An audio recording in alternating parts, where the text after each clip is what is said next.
Besoin d'assurer auto, maison ou véhicule de loisirs? Pour protéger ce qui vous fait vibrer, Probatio Assurance, c'est le nom à retenir. Partenaire autorisé de Beneva, ils trouveront la bonne assurance qui répondra à vos besoins sans casse-tête. Demandez une soumission dès maintenant par téléphone au 1-844-792-8914 ou en ligne au approbatio.com. Les informations se retrouvent dans la description de l'épisode et la ligne téléphonique a été créée simplement pour les auditeurs du TSLH Podcast. Donc, pour une prestation de service VIP, Probatio Assurance, c'est le nom à retenir. Bon podcast! Let's go!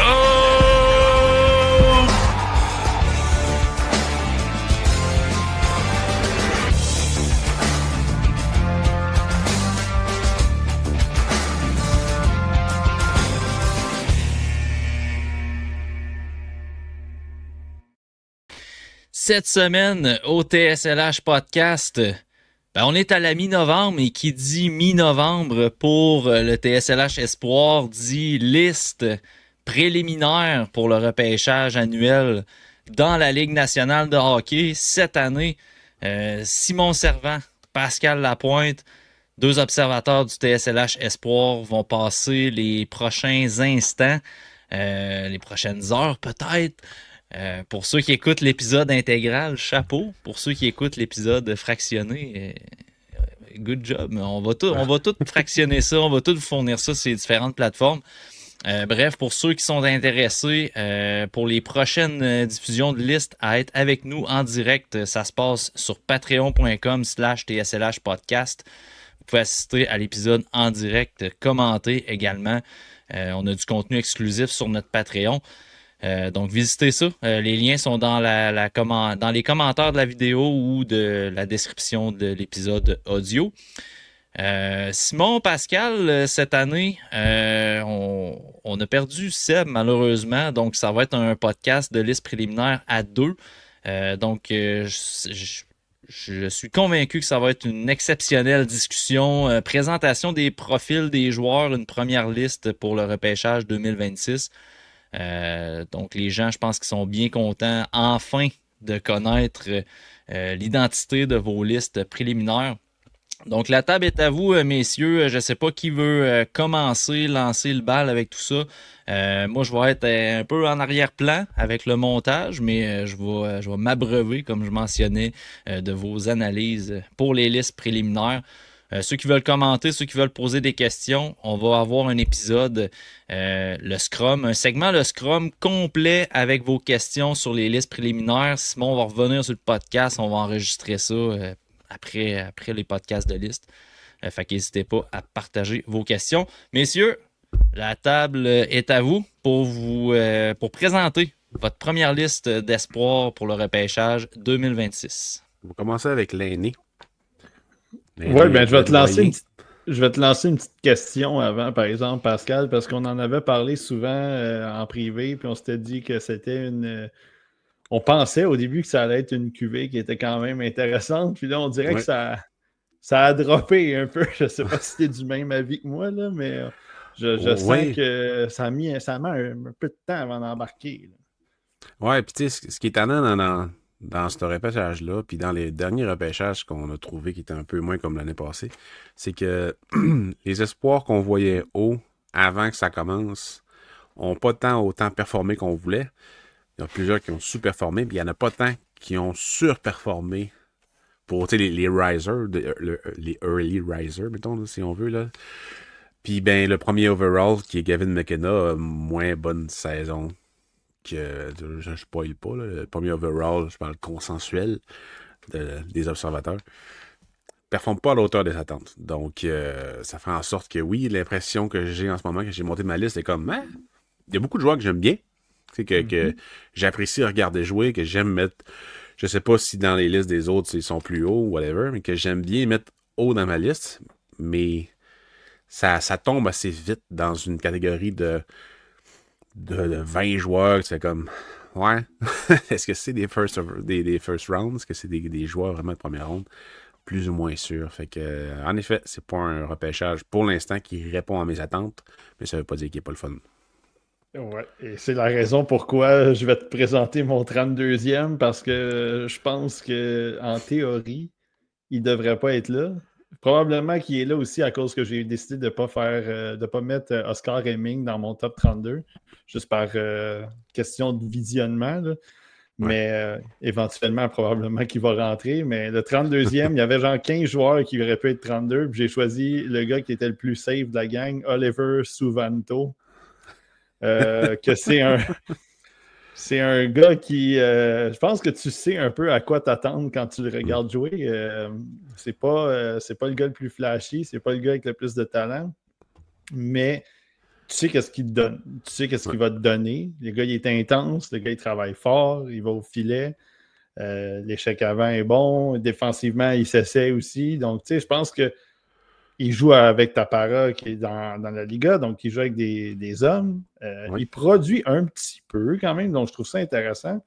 Il y en a probablement peut-être qui pourraient le classer plus haut justement à cause de ça, parce que peut-être le plafond n'est pas super haut, mais le plancher me semble quand même un peu plus haut. Donc tu te dis, au pire, il peut jouer dans la Ligue nationale, parce qu'avec le gabarit qu'il a, je pense qu'il est comme 6'3", 2'10" ou quelque chose dans ce genre-là. Oui. Tu sais, c'est un bon... c'est un bon grand garçon, là, mettons. Puis quand je le regarde jouer, moi, je trouve que c'est ça, c'est l'énergie, c'est l'intensité qui amène les jeux simples.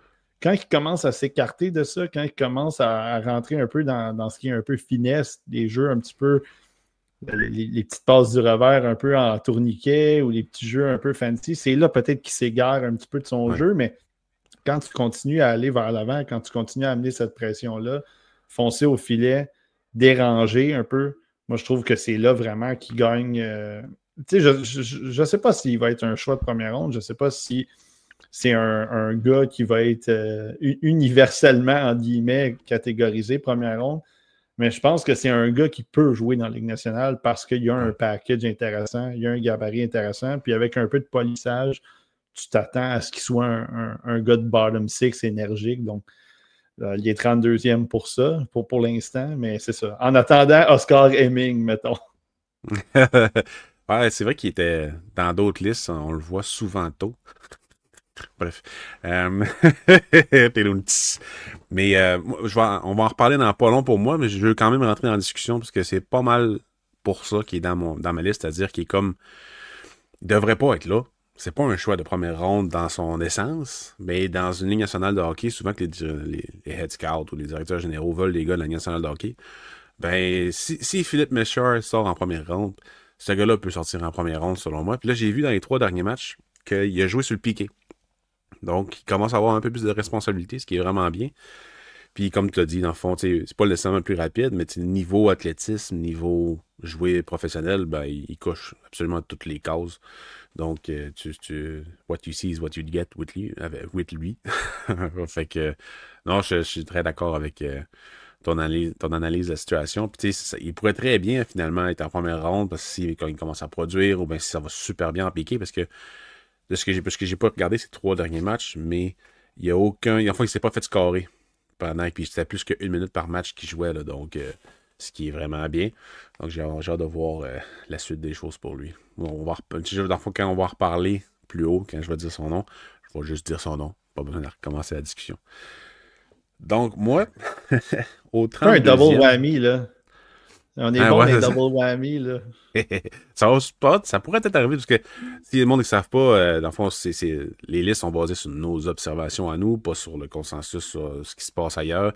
On ne s'est pas parlé avant. Des fois, on se parle un peu des joueurs. J'ai fait quelques textes sur les observations un peu globales de Simon Servant et Simon Saint-Laurent de TSLH, puis les miennes aussi. Mais tu sais, de niveau où est-ce qu'ils ont placé Daxon Rudolph, Tynan Lawrence ou bien Egor Shilov, j'ai aucune idée. Fait que tu sais, on sait, puis lui non plus. Fait que on sait pas pas tout où ça s'en va, les uns et les autres. Donc moi, niveau 32, c'est un gars qui...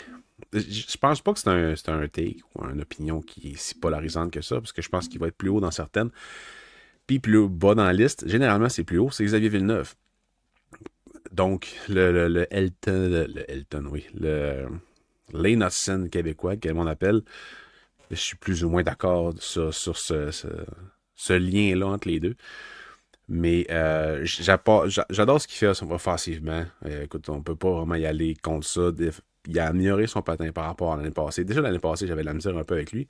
Mais faut l'avouer que depuis l'année passée, je trouve qu'il a amélioré son patin, il a amélioré ses décisions en défensive, mais c'est pas encore une force incroyable chez lui, je crois, défensivement parlant.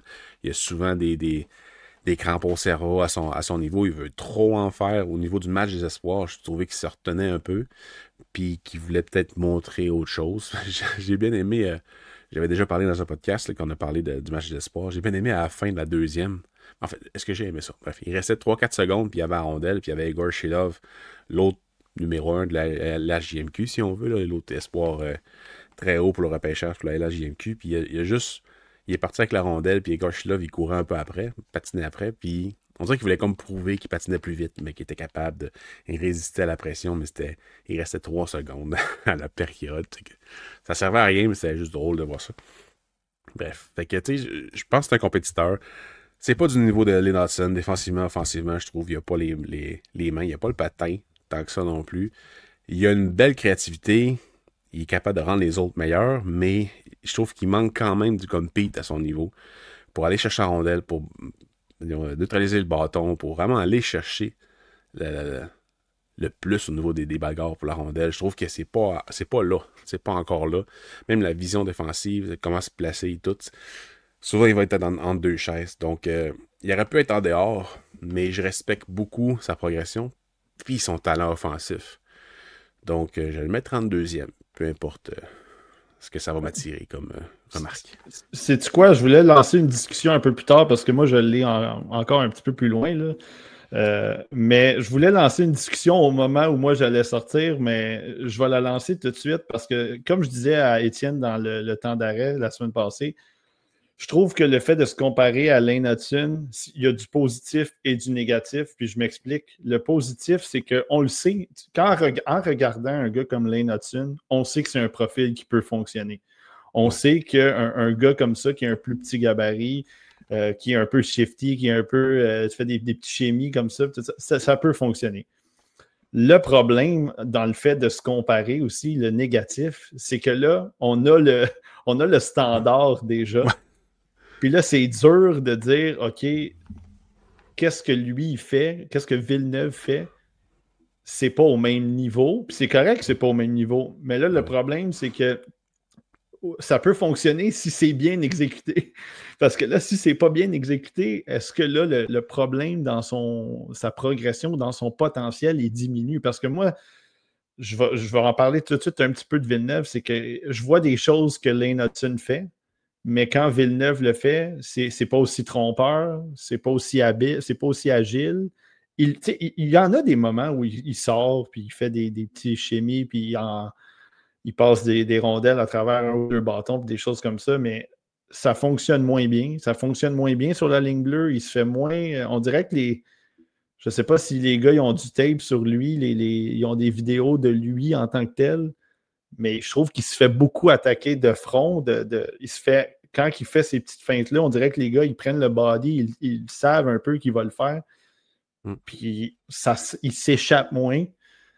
Mais de toute façon, quand je vais en reparler, je vais revenir un peu aussi sur qu'est-ce que moi j'aime de lui. Mais il est là, le blessing and the curse, là, il est là.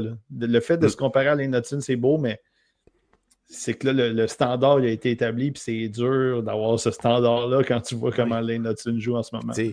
Lane Hudson, oui, il mesure 5,9, 5,10, mais ça demeure que sa saison recrue est historique.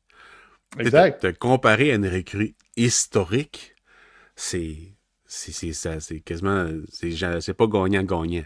C'est perdant souvent. Fait que, tu sais, si je le compare, mettons, à son année de repêchage de Lane Hudson, Lane Hudson est meilleur. Quasiment à tout point, je trouve, sauf pour le patin. Là, le patin, Lane Hudson avait plus de problèmes au niveau des pivots que pour Xavier Villeneuve au même âge. Mais tout le reste, je trouve la compétitivité, la façon de créer l'offensive, parce qu'il y avait une excellente équipe, Lane Hudson, avec lui. Mais il y a une bonne équipe aussi avec lui, Xavier, même s'il y a des mangeurs de puck là-dedans. Il y a des très bons coéquipiers. Fait que, ouais, c'est ça. C'est un beau débat à suivre, Xavier Villeneuve. Parce que oui, il est québécois, là, Mais même s'il s'appelait John Cena, on aurait probablement la même façon d'aborder ce sujet-là. Le seul problème, c'est que si c'était John Cena, on pourrait pas le voir. Exactement, on le saurait pas. Comme toi en ce moment. John Paradis, là, qui est là. Ouais, John Paradis. Moi, ça va être ça, mes interventions dans votre podcast, les gars. Je suis dans le broadcast à faire le montage, mais quand il est question de lutte, je vais apparaître. C'est bon. C'est Qui nous parle, là? Qu'est-ce qui se passe? C'est qui, ça? C'est la voix de Big Brother. La voix, ouais, c'est ça, le maître de la chambre, là. C'est Philippe Fémiou dans... Comment c'était dans quoi? C'est dans Love Story? Love Story, ouais. Bref. Tu veux-tu y aller avec ton 31? Ouais, je peux y aller. Ben oui, ça va être Brooks Rogowski qui joue pour les Generals d'Oshawa. Puis lui aussi, tu sais, c'est un gros profil aussi. Tu sais, 6 pieds 6, 230 livres. À Oshawa, il n'y a absolument aucun. Il n'y a pas d'appui. Tu sais, il y a Owen Griffin qui est là, qui est bon. Puis il y a Aochi Wang qui est. Je pense que du côté des Generals, là, ce sont tous des recrues en défensive, à part Aochi Wang. Puis il a joué genre 40 games l'année passée, ce qui est assez gênant du côté. Mais eux, ils sont carrément en train de rebâtir parce qu'ils ont échangé Danford et Sandu. Les deux sont rendus à Brantford. Fait que, cette équipe-là, elle est complètement vidée. Puis là, tu te ramasses avec un gars comme Rogowski qui n'a pas d'appui, qui a un style, qui a un profil intéressant, mais qui a besoin de peaufinage, qui a besoin de se faire aiguiller un peu là-dedans. Puis il n'y a personne pour l'aider. Moi, souvent, je le vois essayer de prendre action, parce qu'il y a quand même une bonne mobilité pour son gabarit. Il y a quand même une certaine agilité, une certaine finesse dans son jeu. Les mains... il y a des mains rapides, c'est pas nécessairement, on n'est pas Patrick Kane, là, mais il est capable de prendre la rondelle, de se déplacer, de shifter un ou deux gars, d'arriver en zone. Mais là, après, c'est ça, c'est que là, il n'y a pas beaucoup d'appui. Son talent de playmaking, pour moi, il est juste correct.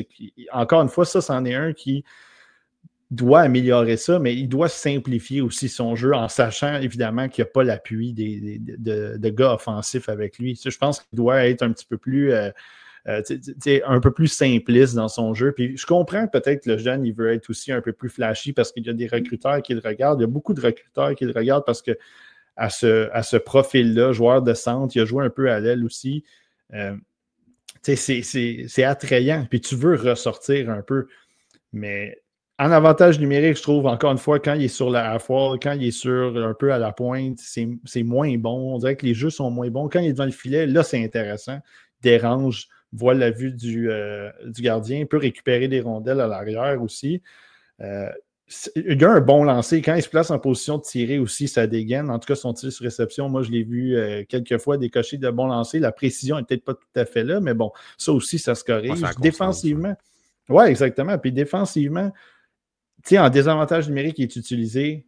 Tu vois qu'il essaie. Tu vois qu'il essaie de bloquer des tirs. Tu vois qu'il est quand même intelligent avec son bâton. Il essaie de faire des montées. Quand il récupère la rondelle, il essaie de créer des choses. Mais c'est ça, c'est vraiment une... Je l'ai mis 31. Je pense qu'il pourrait monter. Je pense qu'il peut descendre aussi.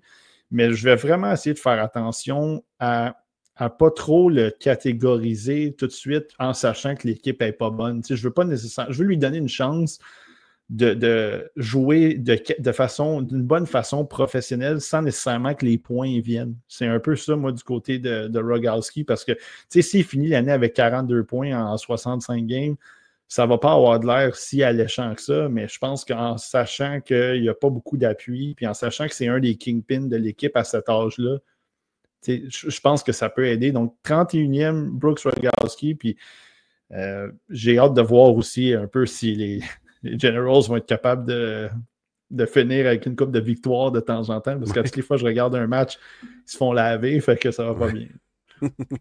Ouais, je vais en reparler dans une coupelle de 30 minutes. Rogowski. Puis j'ai un peu la même angle que toi. Je te lancerai peut-être une question. J'ai une question. La comparaison avec Jack Nesbitt. En fond, Jack Nesbitt a le même profil, puis il est vraiment sorti vraiment plus tôt que je pensais, même si je l'avais dans le top 20, je me souviens bien. Et c'est un peu le même profil, je pense. Peut-être plus rapide au niveau que Rogowski, mais il était tellement mieux appuyé, Nesbitt, dans sa façon, dans sa façon de jouer. Puis Nesbitt peut-être était un peu moins moins fréquemment flash. Il voulait moins fréquemment être flashy, si on veut, que Rogowski, mais il est tellement plus appuyé. Il était tellement plus appuyé, Nesbitt, que là, cette année, le vrai Nesbitt, je pense qu'on le voit bien, là, avec la maturité qu'il a pris. Donc, est-ce que la comparaison avec Nesbitt, pour toi, est bonne? Ben, je pense qu'il y a une certaine. Oui, je pense que la comparaison peut se faire. Je pense que Nesbitt avait un petit peu plus de talent pur, entre guillemets, sans nécessairement dire que c'était pas un joueur avec un talent si extraordinaire que ça, Nesbitt. Mais moi, je trouve qu'il y avait peut-être dans la finesse de son jeu, juste les feintes aussi, les mouvements latéraux avec la rondelle.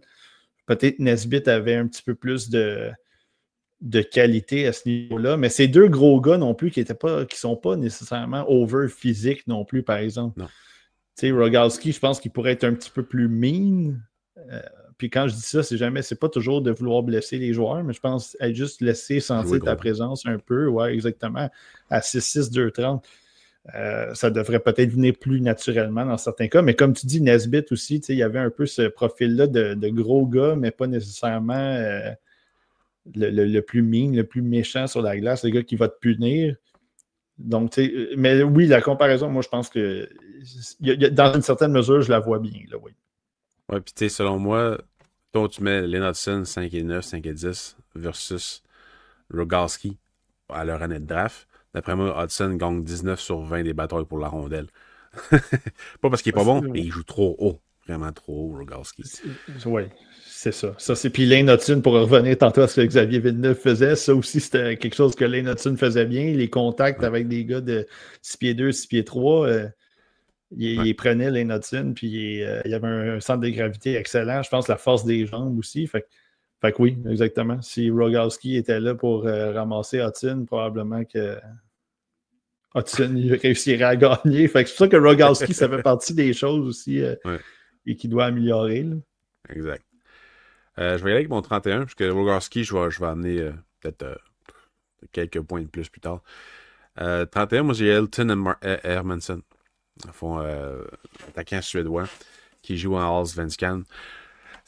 J'étais plus high que ça vraiment en début de saison. Puis un peu comme beaucoup de Suédois dans les dernières années, à mesure que tu le regardes jouer, c'est comme maudit, c'est moins que je voulais, mettons moins physique que je voulais. Mais il y a le profil vraiment, vraiment intéressant parce qu'il y a vraiment un bon shot. Il est capable de créer de l'offensive aussi. Il est capable de s'impliquer physiquement, mais il le fait pas assez. C'est vraiment pas assez là. Même si en Allsvenskan, on le voit plus que, mettons, ce qu'on pourrait voir en un mineur, peu importe. Là. Mais tu sais, j'avais vraiment aimé son tournoi à Linka. C'est pas pour rien qu'il avait produit énormément. Là. C'était vraiment quelque chose d'intéressant. Puis dans Allsvenskan, ce qui est souvent le cas, c'est qu'ils sont pas mis en valeur offensivement, mais il réussit quand même à tirer son épingle du jeu à cause de son tir, à cause de sa mentalité un peu straight line. Je pense que mon sentiment au début de la saison en Allsvenskan est encore trop présent dans mon évaluation, parce que dans les 2 derniers matchs peut-être que j'ai vus, c'était vraiment mieux, c'était plus léger comme façon de jouer, pas nécessairement plus impliqué, mais on dirait que c'était tenir son bâton trop raide. Là. On dirait que c'était vraiment plus facile pour lui d'évoluer dans le circuit contre des hommes. Puis avec ses coéquipiers aussi, ça fait de l'air plus facile. Donc, je sais pas qu'est-ce qui est arrivé. J'étais peut-être plus attentif. c'est peut-être. En tout cas, j'avais sûrement le courant comparativement à ce qui s'est passé les 2 dernières journées. Mais, fait que c'est ça. Je voulais le mettre dans ma première ronde. J'ai réussi à le mettre dans la première ronde. Le profil m'intéresse vraiment beaucoup. Je pense pas qu'il pourrait dropper énormément parce que il est dans quand même assez un contexte pas facile à cet âge-là quand même en Allsvenskan, qui est une ligue un peu spéciale si on veut, mais le profil m'intéresse énormément. Puis tu sais, je pense pas qu'il va connaître un 20 matchs sans points ou un 20 matchs en étant vraiment pas utile pour son équipe parce que tu vois quand même qu'il l'est en ce moment. Donc, je m'attends quand même à ce qu'il reste assez stable, voire monter dans ma liste. Mais c'est advienne que pourra, on verra pour la suite. Quand on dit qu'on se parle pas pour les listes, là, moi, Hermanson, on va en reparler dans 3 heures à peu près. Là. Ah, c'est bien correct, je sais que tu l'aimes bien. Parce que t'en as déjà parlé de lui, puis j'étais quand même assez high dessus. Je m'attendais à ce qu'il soit dans le top 15 au début de la saison. Puis à mesure que je le regardais jouer, j'ai perdu un peu la saveur pour lui, mais tu sais, c'est pas pantoute exclu. Parce que le potentiel, pour moi, est valide pour la première ronde. Même s'il y a des gars au-dessus de lui, que je trouve que c'est moins valide. Mais je veux en voir plus.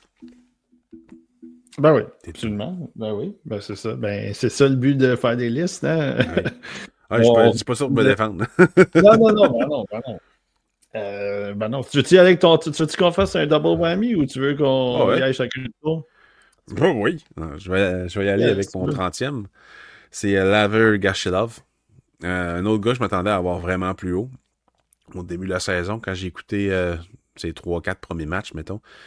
Écoute, il crée de l'offensive, ça n'a aucun sens. Il a un très bon lancer, c'est un centre, puis des excellentes mains, créait des choses avec la rondelle, avec Dmitri. C'est un joueur qui a été repêché par Ottawa l'année passée. J'avais fait un profil, je ne me rappelle plus. Là. C'est le petit joueur avec lui là, qui crée beaucoup d'offensives, qui regarde pas mal juste le filet adverse, en fait, sur la glace. Puis je trouvais que dans les 3-4 premiers matchs que j'avais vus, j'ai fait un texte dessus, qui jouait bien défensivement quand même. Puis les brain farts, les laisser-aller défensifs étaient moins présents. Mais écoute, ça n'a pas resté comme, comme note dans mes affaires. C'est-à-dire que tous les autres matchs que j'ai regardés par la suite, il y avait beaucoup de pertes de son homme, mettons, en défensive, ou pertes de rondelles en zone nerd, dans le fond, à la rondelle, alors qu'il est tout seul, ou bien qu'un gars qui est plus déporté vers la gauche, puis lui est à droite, puis il essaie de déjouer le gars, mais fait juste perdre bêtement la rondelle à cause d'une craque dans la glace, probablement qu'il va dire à ses amis. Mais ça me... tu sais, le typique profil russe que tu fais comme... Il y a quand même du gabarit, capable de s'impliquer physiquement, sournoisement, si on veut, mais c'est juste ça, c'est jamais là. Est-ce que ça va être mieux quand il va jouer plus haut? Ben, il est dans une équipe que c'est très rare qu'ils vont utiliser des gars de son âge dans les ligues supérieures, parce qu'il joue dans MHL, dans la ligue mineure en Russie, là. Fait que il y a vraiment beaucoup d'affaires pour devenir un gars top 6 offensif. Mais c'est ça, il y a il y a les défauts de ses qualités dans les stéréotypes de ce type de joueur offensif-là. Mais au moins, c'est un centre. Le gabarit est là. Quand même rapide. Mais c'est ça. Ouais. Écoute, moi, celui-là, je ne l'ai pas dans mon top 32, puis je vais te dire qu'est-ce que j'ai marqué dans ma... Il m'a l'air d'un typique joueur junior de Russie. C'est exactement ce que j'ai marqué dans mes notes. En fait, c'est pas qu'il n'était pas nécessairement 112e. Là. Il était dans la conversation pour peut-être le top 32 à un certain moment, puis il a baissé un peu, mais c'est un gars qui a énormément de talent. Il a des mains, de très bonnes mains, un lancer quand même assez violent, mais le nombre de fois je l'ai vu tenter une feinte, perdre la rondelle, puis juste pas back-checker. Ça me tue carrément, mais c'est toujours quelque chose, c'est ça. La défensive, tu sais, OK, tu peux apprendre un peu à jouer avec la défensive. La bonne nouvelle, c'est que c'est pas nous qui va devoir lui enseigner la défensive. Fait que, c'est peut-être un bon kid, sinon, on sait pas. ben non, mais exactement. Mais tu sais, il y a beaucoup de talent. Enfin, est-ce que, tu sais, c'est ça. Est-ce qu'à un moment donné, les coachs peuvent quand même tenter leur chance puis se dire, ben, on va l'aider puis on va l'appuyer là-dedans? Tu sais, possiblement. Puis mon 30e, moi, c'est exactement la même chose, mais version, il joue dans la OHL, c'est Klepov. Klepov, là, à toutes les fois que je le regarde, je me dis, quel talent extraordinaire. Puis, j'ai tellement le goût de... Si j'étais son coéquipier, je pense que je le slasherais aussi, tellement que je trouve qu'il se pogne le beigne régulièrement. À partir de la ligne rouge en montant, hyper dangereux. C'est solide lancé, il crée des choses avec la rondelle. Il a ses mains, il a quand même un bon gabarit aussi. Il a une vision du jeu aussi qui est intéressante. Il a un flair offensif, il a un flair pour le filet. Mais Nikita Klepov, j'ai l'impression que pour moi, ça va peut-être fonctionner. Ça va peut-être fonctionner dans le top 32, mais je ne le vois pas monter plus haut que ça à cause de le talent est là, mais à cause que c'est trop de cheveux gris pour moi, ça. C'est trop de chances que ce gars-là, ça fonctionne juste pas.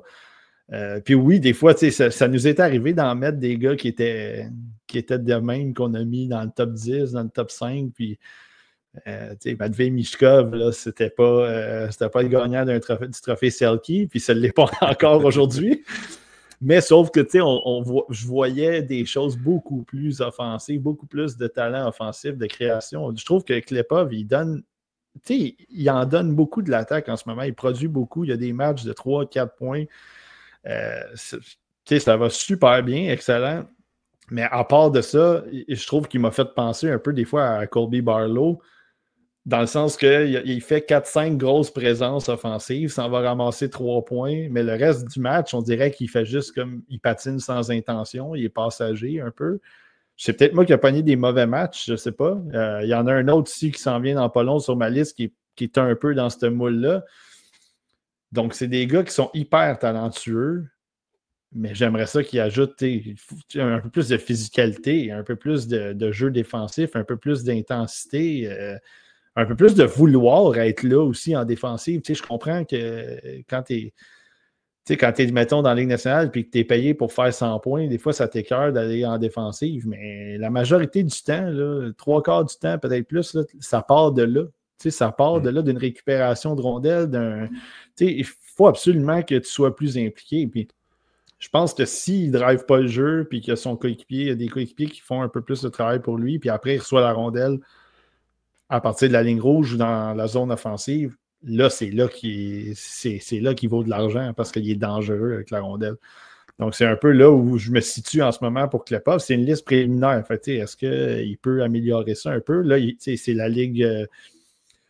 il joue au Canada, donc ça aussi, est-ce qu'il y a-t-il une certaine adaptation à faire?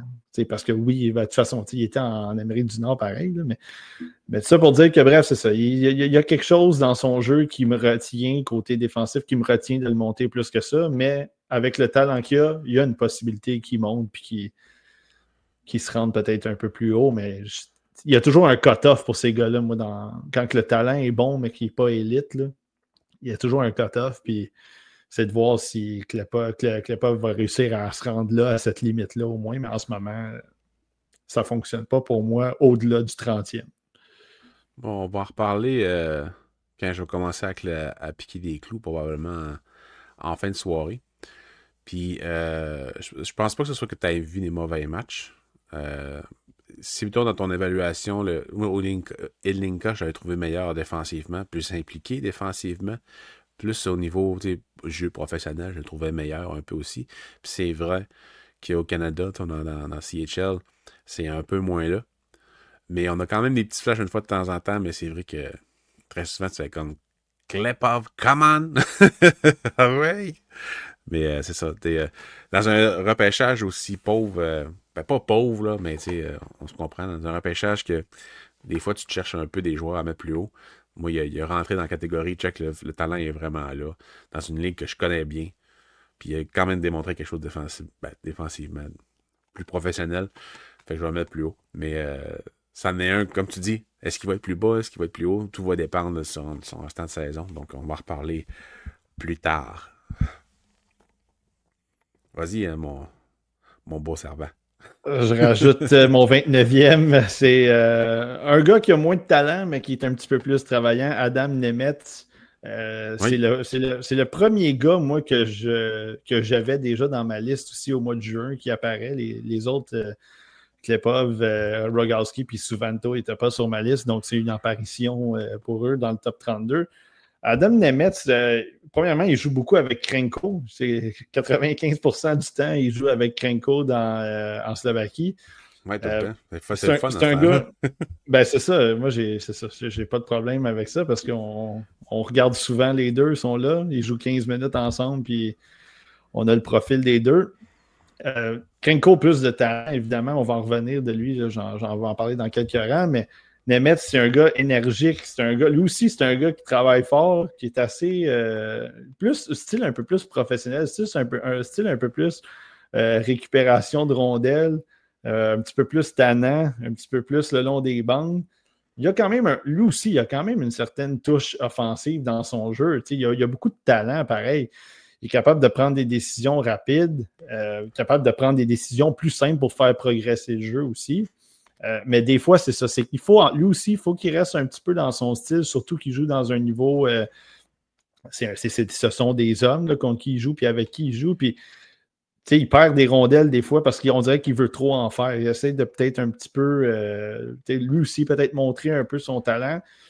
Puis je pense que c'est plus Krenko, encore une fois, qui est le gars avec les mains, qui est le gars avec un peu plus la finesse pure, entre guillemets, parce que je trouve que Nemeth, c'est un gars qui est combatif, il se replie bien. Des fois, il est un petit peu éparpillé sur la glace, mais c'est ça, des fois, il patine un peu partout même. Là. Il est comme dans tous les couloirs de tout le monde. Là, mais je trouve qu'avec Krenko qui maintient un peu plus la rondelle sur la palette, ça lui permet d'être un petit peu plus structuré dans ses attaques, un petit peu plus de. Il n'est pas obligé de toujours rentrer dans le couloir de ses coéquipiers. Je trouve qu'il protège bien la rondelle aussi. Il a cette capacité-là, un petit peu plus de.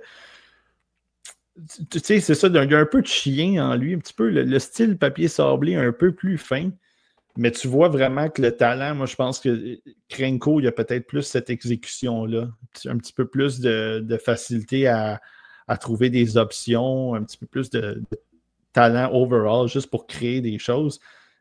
Mais leur chimie, les deux ensemble, je trouve que ça connecte bien. Est-ce que Nemeth profite un petit peu plus de Krenko? Je pense que oui, mais en même temps, il donne de l'espace aussi. En étant un petit peu plus nord-sud, je pense que ça facilite aussi un peu le travail à Krenko. Fait que les deux ensemble, ça fonctionne bien. Style professionnel en ce moment, un gars comme Souvento que j'ai parlé 32, c'est un peu ce style-là, mais je trouve que Nemeth, il a un peu plus de talent, même s'il est plus petit gabarit. Donc, c'est. Lui aussi, ça ne joue pas à grand-chose hors du top 32 parce qu'il y a beaucoup de joueurs qui sont peut-être un petit peu en arrière, qui ont beaucoup de talent, puis qui n'ont pas fait la cote, mais qui sont plus talentueux, puis que si en explosant offensivement, ils pourraient rentrer dans le top 32. Puis ces gars-là, comme Souvento, Nemeth, puis tout ça, ils sont sur la corde raide un peu. Mais en tout cas, pour l'instant, la liste préliminaire, moi, j'ai beaucoup aimé leur jeu, les deux ensemble. C'est pour ça qu'ils sont en tout cas dans le top 30. Là. Entre 20 et 30, les deux, ils sont là. Ouais, puis moi, il n'a pas fait la cote, Nemeth, mais il était dans la conversation, un peu comme tu as dit. Là. Il était absolument dans la conversation pour être entre 30 et 32. J'aime beaucoup son profil. Je pense que s'il jouait dans le junior canadien, il serait probablement dans le top 32 parce qu'il pourrait plus ressortir. Parce qu'il ne joue pas sur l'avantage numérique. Je crois qu'il ne joue pas sur le désavantage ou juste un petit peu. Si je me souviens bien, alors que Krenko, il joue sur l'avantage numérique. Mais ça a l'air d'un gars qui est vraiment en shape. Vraiment là, un top athlète là, au niveau des Mets. Puis dans le junior international, il joue excessivement bien. Puis on voit beaucoup son talent à ce niveau-là. Donc, il y a probablement plus à son profil qu'on puisse voir en ce moment dans la meilleure ligue de son pays. Mais dans le rôle qu'il a, avec un centre très jeune aussi, c'est sûr que ça ressort peut-être un peu moins. Mais j'adore son profil aussi. Il était vraiment dans les derniers. Avec Cooper Williams, il était dans les derniers pour la conversation pour battre Xavier Villeneuve au 32e. J'étais allé avec peut-être le talent un peu plus élevé là, de Villeneuve. C'est un joueur que j'apprécie beaucoup, Nemeth. Donc, moi, au 29e rang, c'est un gars qui paraît qui est très bon dans les pratiques, selon une entrevue qui a été donnée par Scott Wheeler, je pense. C'est Vladimir Javetsky qui joue dans la OHL. Défenseur, il m'a vraiment étonné, ce joueur-là, sérieusement, parce que je regardais le centre, là, Malotra, à Brentford. Puis j'ai dit, c'est qui le numéro 29? Qui est-ce, ce joueur-là? Puis à chaque fois, il ressortait. À chaque fois, il ressortait. Puis la façon qu'il a de bouger la rondelle, de créer l'offensive le long de la ligne bleue, d'utiliser ses pieds. C'est un défenseur gaucher, si je me souviens bien, il est gaucher. Puis de lancer, tu sais, c'est pas nécessairement... Ouais, il est droitier? Ok. je me souviens jamais, j'ai pas noté.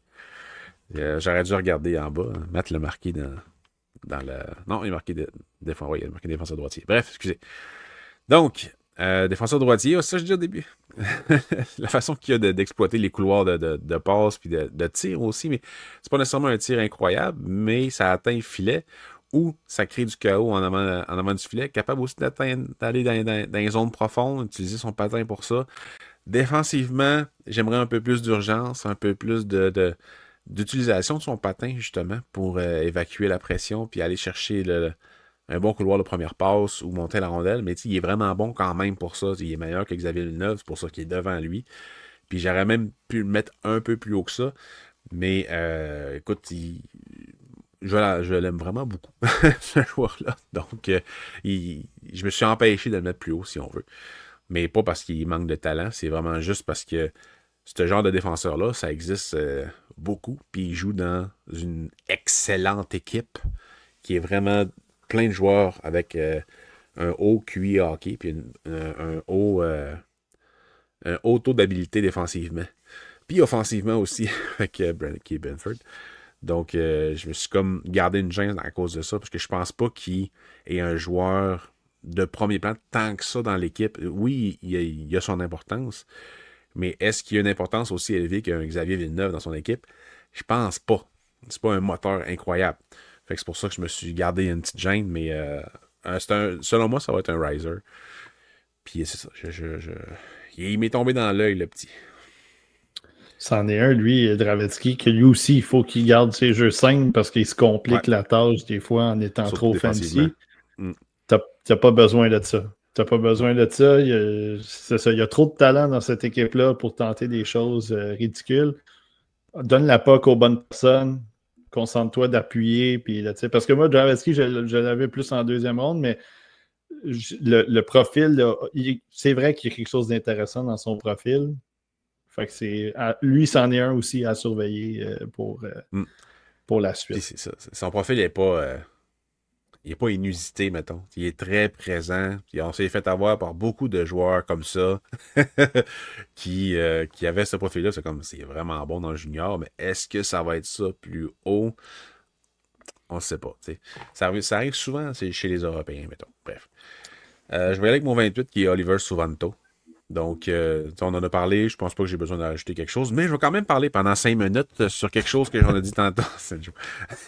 Il y a des beaux cheveux. Pas aussi beau que She Love. Non, vas-y, tu peux y aller avec ton 28 puis ton 27 par la suite. OK, ben 28, écoute, je sais pas si c'est un gars qu'on... En tout cas, moi, je n'ai pas entendu beaucoup parler de lui. Je pense que je suis le premier à en parler. Mais c'est Cole Zurowski qui joue pour l'attaque d'Owen Sound. Je trouve qu'il est très bon le long des bandes. Sérieusement, là, c'est la protection de rondelles, du spin. Il est capable de garder. Il a une bonne anticipation, il a de bonnes mains le long des bandes. Puis il réussit à créer de l'attaque avec ça. Il réussit à échapper à un contact puis ramener ça devant le filet ou trouver des coéquipiers. Je trouve qu'il y a beaucoup du jeu de Zurowski qui est un peu du jeu... on parle souvent que il y a peut-être 80-90% du hockey qui se joue le long de la bande. Je trouve que Zurowski est bon dans ces facettes-là du jeu, le long de la bande, mais je trouve que quand le jeu se déroule en espace libre aussi, il y a quand même un bon gabarit. Je pense qu'il est comme 6 pieds 1, 185 dans ce coin-là. Il y a quand même un bon patin aussi. Quand il baisse l'épaule, quand il protège la rondelle, il est capable de partir vraiment puis de mettre les défenseurs sur les talons, même si ce n'est pas nécessairement ça prend du temps. Là, il y a comme un début d'accélération qui est un peu plus difficile, mais après, quand ça part, il t'attaque de front, il est capable de baisser l'épaule, d'attaquer le filet. Puis, je pense qu'il peut aller chercher une petite coche de plus avec ce patin-là, justement. Je pense que s'il améliore son patin, amener ça côté accélération, côté vitesse, un petit peu vitesse de pointe, entre guillemets, là, je pense qu'il pourrait être encore meilleur parce qu'il a un excellent lancer. Je trouve qu'en gardant ça simple, lui aussi, il réussit à créer des choses assez à l'attaque, un peu plus faciles. Il trouve des lignes de passe qui ne sont pas trop compliquées. Des fois, il tente certains jeux, il essaye de de jouer un peu de finesse, un peu de dentelle. Ça ne fonctionne pas tout le temps, mais je trouve que quand il garde ça simple, quand il attaque le filet, quand il se positionne pour décocher des lancers, quand il va nord-sud vraiment, là, je trouve qu'il ressort beaucoup. J'ai remarqué qu'il tirait beaucoup sur son coup droit. Là. Fait que je ne sais pas s'il est capable de peut-être diversifier un peu aussi avec le revers. Est-ce qu'il est capable aussi de rentrer peut-être un petit peu plus avec des feintes un petit peu en espace proche du filet, en espace restreint. Mais quand il décoche, quand il dégaine, ça rentre beaucoup. Il est assez énergique. Il a joué en avantage numérique, évidemment, mais il a joué en désavantage numérique aussi. Il a été capable, il essaie de bloquer des tirs, il essaie de s'impliquer, place son bâton, essaie d'aller au contact un peu aussi. Je trouve qu'il ne se complique pas la tâche dans les sorties de zone. Il reçoit la rondelle. Des fois, il lève un peu la tête. S'il n'y a pas d'option, on flippe ça sur la baie vitrée. Je trouve que dans l'ensemble, ce n'est pas nécessairement un joueur qui est hyper complet, mais je trouve qu'il se débrouille bien du côté défensif. Puis à l'attaque, je le trouve assez menaçant.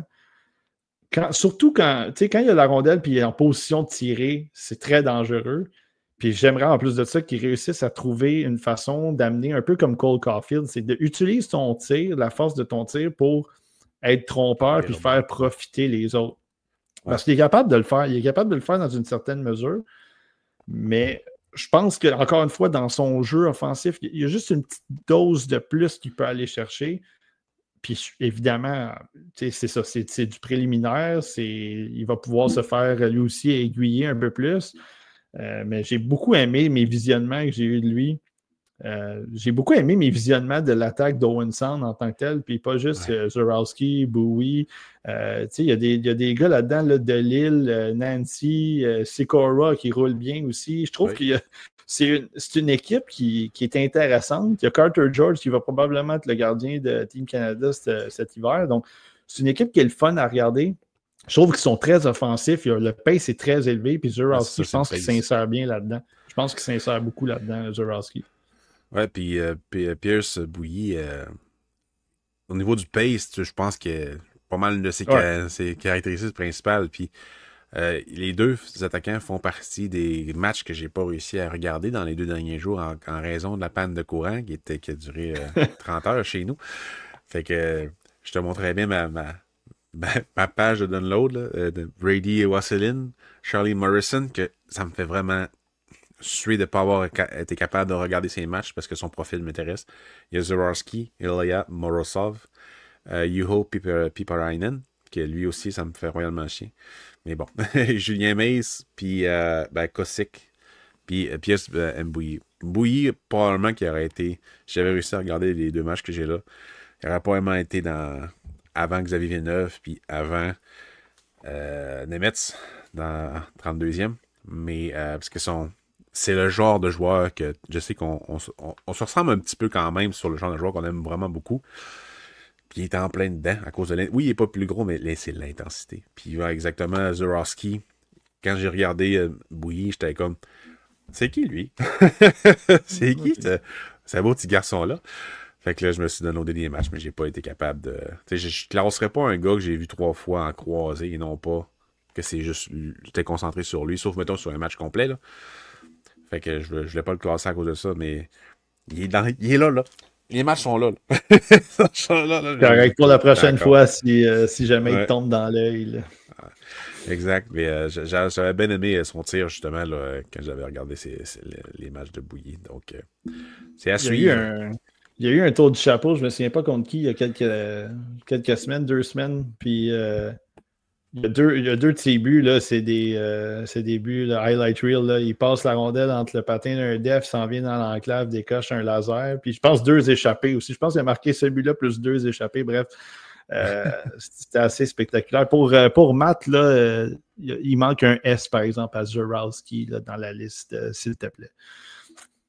Tu le sais, moi, les noms, quand ils ont des fautes dans les noms, surtout qu'il est à ta case à toi. Hein? Ça me fait très mal. Ça me fait mal au cœur. Merci, Matt. Très, très gentil. Sinon, ça prend 2 M. oui, avec un T à la fin. 27. Tout à l'heure, je parlais de Klepov, puis qu'il y avait un gars dans ce moule-là. Ben, c'est JP Hurlburt. Oui. J'ai-tu perdu? Ouais, je pensais que j'avais perdu mon front un peu, mais JP Hurlburt, 27. Pas si vieux quand même. Écoute, JP Hurlburt, pour moi, quand je le regarde, je vais juste te dire la première phrase de mes notes. Il a l'étoffe d'un first rounder. Il a le talent. Tu sais, à l'attaque, là, c'est spectaculaire. Il y a de la vision, il y a des mains, il y a de la tromperie. Tout ce que tu regardes, mettons. Oui, tout ce que tu regardes, mettons, côté hockey d'étang, là, si t'en vas dehors, tu pitches les bâtons, puis JP Hurlburt, écoute, il rentre dans ça. Là. Quand tu le regardes jouer, des fois, c'est un délice, mais il y a des petits, c'est ça, il y a des petits problèmes des fois. Des fois, il saigne un peu en arrière. Des fois, défensivement, il n'est pas toujours là. J'ai marqué à un moment donné dans mes notes, il semblait faire du patinage artistique et pas savoir qui couvrir. Là. Ça, quand je marque ça, c'est rough, là, parce que là, ça me montre que tu n'es pas très intelligent défensivement. Mais en même temps, c'est lui qui mène la CHL, je pense, pour les points en ce moment. Donc, tu sais, est-ce que 35 tu dis, points, je pense. Là. C'est ça, genre 35 points en 20 games. Fait que là, tu te dis, OK, il n'est peut-être pas intelligent défensivement, mais il la met dedans, puis il aide les autres à la mettre dedans. C'est pour ça qu'il est dans le top 32, mais c'est pour ça qu'il n'est pas dans le top 10 non plus. Parce que oui, moi j'ai vu des moments où le long de la bande, il était capable d'absorber des contacts, il était capable d'utiliser un peu ses jambes pour se détacher. Ensuite de ça, envoyer des lancers, il y a de très bonnes mains en avantage numérique.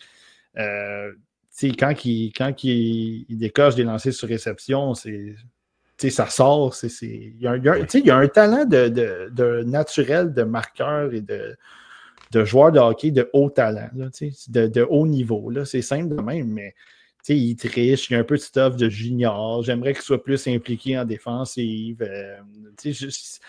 Encore une fois, c'est ça. C'est la même chose que Klepov. Le talent est là, puis il ne peut pas monter parce que dans la Ligue nationale, je ne suis pas convaincu qu'il peut aller ramasser autant de points que qu'est-ce qui on s'est fait peut-être fourrer des fois avec des gars de même. Matthew Savoy, c'en était un. Puis je regarde beaucoup de matchs des Oilers, puis je trouve que Matthew Savoy, il travaille un peu, puis il s'implique un peu. Mais tu vois, les points, ils ne viennent pas non plus. Fait il faut que tu sois capable de t'adapter. Puis des fois, tu n'es pas capable d'avoir les deux en même temps. Tu n'es pas capable d'avoir. Job aussi, c'en est un. Mais c'est ça. Des fois, tu n'es pas capable d'avoir. Tu as les points, puis l'offensive, elle est là.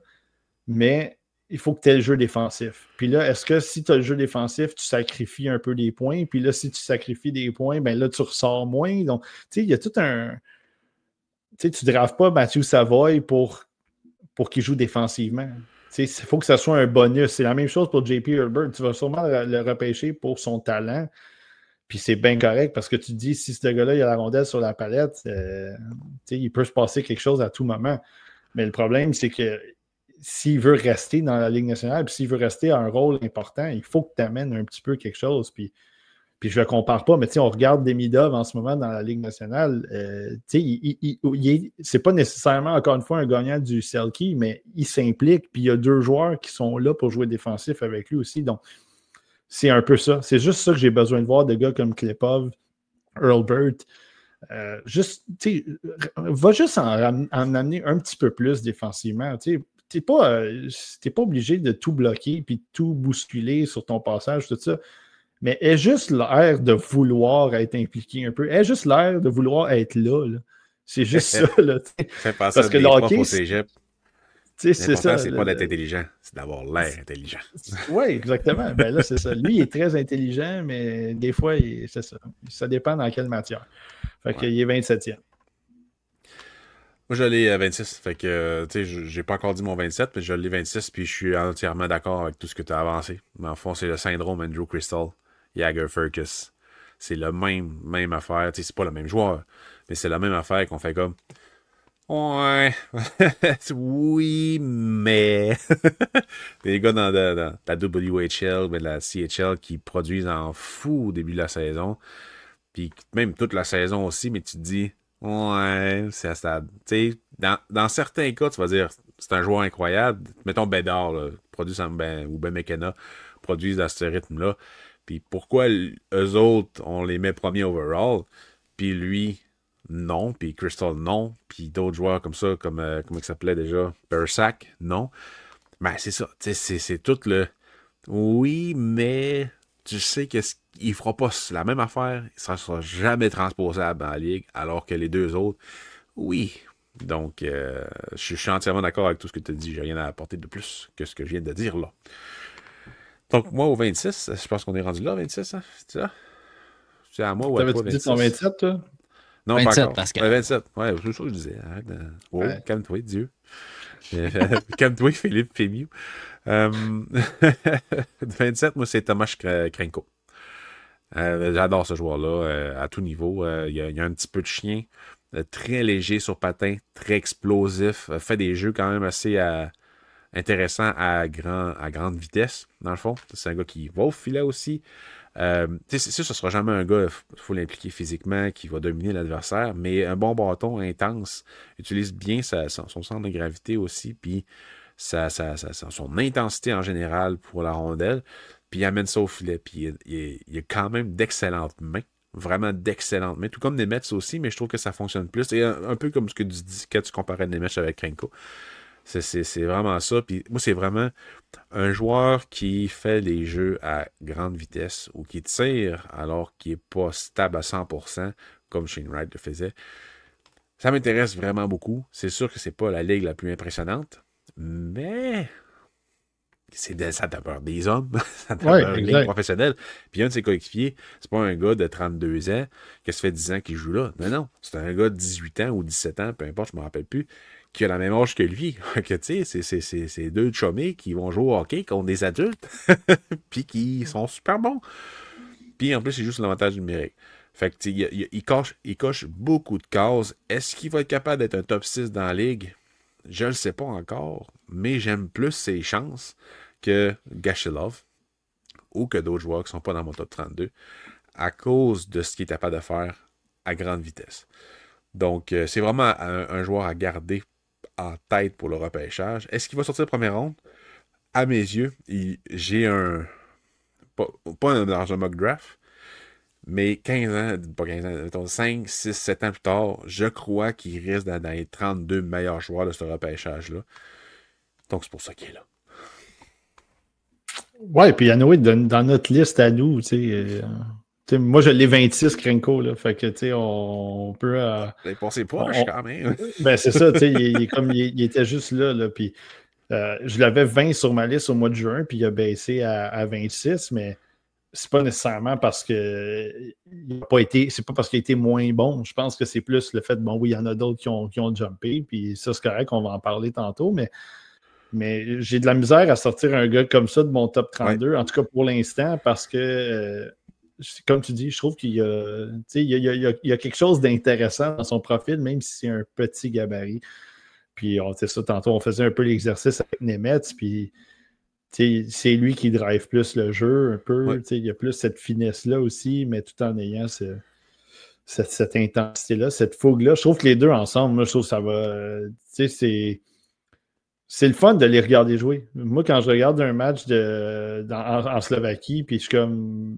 Que ce soit n'importe qui là, qui affronte n'importe quel club, là, que ce soit Trenčín ou peu importe, là, c'est le fun de regarder ces deux-là. Parce qu'on dirait qu'à toutes les fois qu'ils jouent, il y a quelque chose qui se passe pareil. Fait que c'est deux joueurs que j'aime bien, puis c'est ça, 26. C'est pas loin. C'est dans la vague des CH, Sikora, puis tous les joueurs de ce profil-là un peu qui jouaient professionnels en Europe, puis qu'on fait comme, Julian Lutz aussi en exact. Comme, ils ont tous un profil vraiment intéressant, puis pour certains, ça ne fonctionne pas, mais pour HK Nitra, dans le fond, leur équipe, c'est une équipe qui produit beaucoup d'NHLers. Donc, surtout dans les 10-15 dernières années. Donc, c'est pas, il ne sort pas de nulle part, dans le fond. C'est une excellente équipe pour quand même développer des jeunes joueurs. Donc, gardez ça en tête. Ouais, ben c'est ça. Puis après, on verra s'ils vont rester ou non dans notre liste. Mais pour l'instant, moi, j'avais pas de raison de le faire sortir. Fait que toi, tu disais tantôt 26, tu avais Hurlburt, hein, c'est ça? Oui, monsieur.